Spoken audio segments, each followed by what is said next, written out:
मैं सुनता हूँ आजकल, वो भी बड़ा यूट्यूब के ऊपर और उस पर सुनता है, प्रेमानंद महाराज जी। मैं उनकी बात को सुन रहा था और उन्होंने बाकायदा उसको पुरजोर तरीके से कहा कि जो बड़े बड़े महाराज हैं जो अपने उपाय बता रहे हैं, मेरी दोनों किडनियाँ फेल हैं, और कोई आए और ये कहे कि मेरे हाथ पे कोई कलावा बांध दे या कोई जंतुर बांध दे और कहे छू और हो जाओ, मैं पूरे विश्व के अंदर ऐसे लोगों को चैलेंज कर रहा हूँ जो लोग उपाय बताते हैं, और उन्होंने सरासर नकार दिया ऐसे उपायों को। अगर मैं देखूं बाकायदा उनकी चीजें, वो प्रेमानंद महाराज जी ने नकार दिया इस चीज को, और वो महाराज जी खुद कहते हैं कि मेरी दोनों किडनियां फेल हैं, और बाकायदा उनकी डायलिसिस चलती, और करोड़ों लोग उनको सुनते हैं। लेकिन कभी राजनीति के ऊपर, कभी धर्म के ऊपर या कभी राजनीति शास्त्र के ऊपर मैंने उनकी वाणी से ऐसी कोई टिप्पणी नहीं सुनी जिसमें जो है समाज के अंदर लोग डिवाइड की बात करें, चीजें करें। ठीक है, मैं वही जानना चाह रहा आपके अंदर, क्या आप उनकी बात से सहमत हैं? बिल्कुल, क्यों नहीं, हम तो ये कहेंगे। तो फिर उपाय महाराज जो बताए जाते हैं वो तो क्लियर कह रहे हैं कि ऐसे उपाय कोई श्रीमान जी, एक ही डॉक्टर है, दिल्ली का एक स्पेशलिस्ट डॉक्टर के पास जाइए, हो सकता है आपको उसकी दवाई लग जाए और हो सकता है मुझे नहीं लगे। ऐसे नहीं हो सकता। ऐसा कैसे नहीं हो सकता? नहीं हो सकता, ये तो हो गलत बात। अरे डायग्नोसिस अलग हो सकता है। अब देखिए, यही तो भ्रम फैलाना होता है। यही पाखंड के। आप देखिए, आप शिव पुराण की बात करिए, बहुत अच्छी है, आपकी बातें बहुत अच्छी है। एक ही डॉक्टर, क्या प्रेमानंद महाराज जी को उपाय नहीं पता है? नहीं, उपाय वाला विषय नहीं है, आप करो तो आप। अरे तो मतलब उनको ज्ञान नहीं है इस बात का, जी इस बात को उनको ज्ञान नहीं है, प्रेमानंद महाराज जी को ज्ञान नहीं है, या कोई ऐसी बात मैं उठाती हूँ। आप सभी लोग, आपका क्वेश्चन मैं समझ गई। आपकी तो मुलाकात भी हुई है प्रेमानंद महाराज जी से? नहीं, मेरी कभी मुलाकात नहीं हुई। आप वृंदावन गए थे?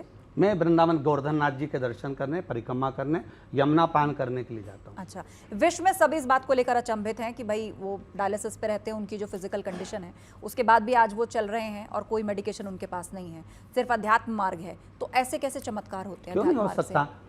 इसमें दिक्कत क्या है? आपकी भक्ति का बल जब जब बढ़ता है तो परमात्मा आपको संभालता है। कहते हैं कि वो विश्वास वाला एक क्रम हम लोग कथाओं में वर्णन करते हैं कि एक संत ने कहा कि जब कोई गिरता है तो उसको शिव संभालता है, भगवान संभालते हैं। एक व्यक्ति ने विचार करा कि जब इतनी बड़ी बात करे तो मैं गिर के ही देख लूं, तो वो कुएं के अंदर गिरने चले गया। फिर उसके मन में आया मैं गिर तो जाऊंगा, और अब भगवान संभालने नहीं आया, तो उसने पाँव में रस्सी बांध ली, रस्सी बांधकर घाट पे बांध लिया और कुएं में लटक गया। अब उसके मन में जब विश्वास था कि वो तू गिरेगा तो भगवान संभालेगा, पर उसका अविश्वास हो गया, उसने पाँव बांधा और कुएं में लटक गया। दूसरा व्यक्ति वहाँ से निकल रहा था, उसको आवाज़ आई कि कोई पड़ा हुआ है। उसने रस्सी को खींचना प्रारंभ करा, जैसी रस्सी खींची उसने कहा मुझे उठाना नहीं, मेरे संत के मुंह से सुना है कि जब कोई गिरता है तो भगवान उठाता है, तो क्या तेरे संत ने ऐसे ही बोला है? तो कहाँ ऐसे ही बोला है। उसने सोचा मैं भी गिर के देख लेता हूँ। उसके पास रस्सी नहीं थी, उसने बड़ के पेड़ की डालियां अपने पाँव में बांधी और लटक गया। जब वो लटका नीचे, तो लटकने के बाद बड़ के पेड़ की डालियां टूटने लगी, वो नीचे गिरने लगा। भगवान ने आकर उसको जब झेला तो उसके मन में आया जो लटका हुआ था कि मैं 3 दिन पहले से लटका हूँ, आप मुझे क्यों नहीं झेल रहा है? भगवान बोले तूने एक व्यक्ति पर विश्वास नहीं करा, उसकी वाणी पर, तो तुझे परमात्मा कैसे मिल सकता है? आप विश्वास तो करो। विश्वास करोगे तो मीरा भी द्वारकाधीश के हाथ में समा जाती है, चैतन्य महाप्रभु भी जगन्नाथ में समा जाते हैं, रामकृष्ण परमहंस जगदम्बा में समा जाते हैं, तुकाराम जी हरि विठ्ठल में समा जाते हैं। शरीर ही नहीं मिलता, विश्वास होगा तो ही तो मूर्ति में समाये होंगे। तो विश्वास का बल बड़ा प्रबल होता है। ठीक हो जाए, जैसे इन्होंने बहुत वैलिड पॉइंट उठाया, क्यों नहीं? वो अगर कुछ करे कि किडनी ठीक हो जाए, एक सारी समस्या का हल एक लोटा जल। और दूसरा, चाइना में 80% लोग रिलीजन को बिलीव नहीं करते। चाइना का एक ही है, वहां पे 80% लोग रिलीजन में विश्वास नहीं करते, भगवान में, वो सिर्फ कर्मों में विश्वास करते हैं। हम भी करते हैं। अमेरिका में 65% लोग हैं जो भगवान पे विश्वास नहीं करते।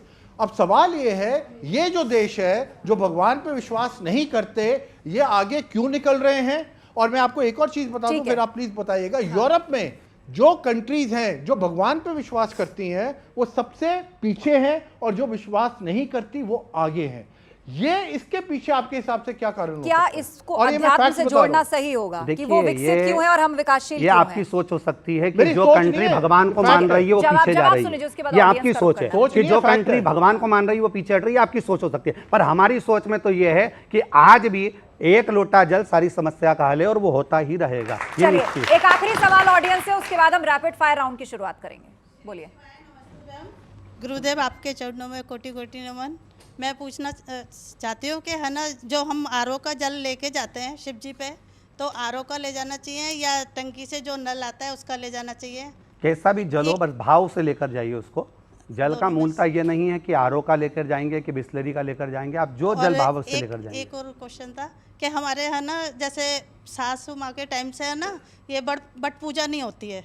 बट सावित्री, हाँ, उनके जैसे है ना कोई बालक नहीं रहता जैसे, तो है ना, क्या अब हम कर सकते हैं या नहीं? फिर बट नहीं? सावित्री आपके जो पूर्वज करते आए हैं वैसे ही आप उनसे बात कर कर वैसा कर सकते नहीं, अब करते नहीं है जैसे नहीं कि तो नहीं करते तो फिर नहीं करेंगे। चलिए, सवाल और उत्सुकताएं बहुत हैं और हम भी तैयार हैं अपने रैपिड फायर राउंड के लिए। महाराज जी, इसमें मैं आपके सामने एक शब्द रखूंगी या एक तस्वीर हम आपको दिखाएंगे और बहुत ज़्यादा समय आपको नहीं मिलेगा। उसे देखते ही आपको जो पहला थॉट आता है वो आपको रखना है।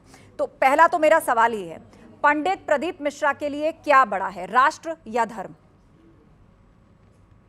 राष्ट्र जो हमारे लिए सबसे पहले है, क्योंकि राष्ट्र की प्रधानता, राष्ट्र की प्रबलता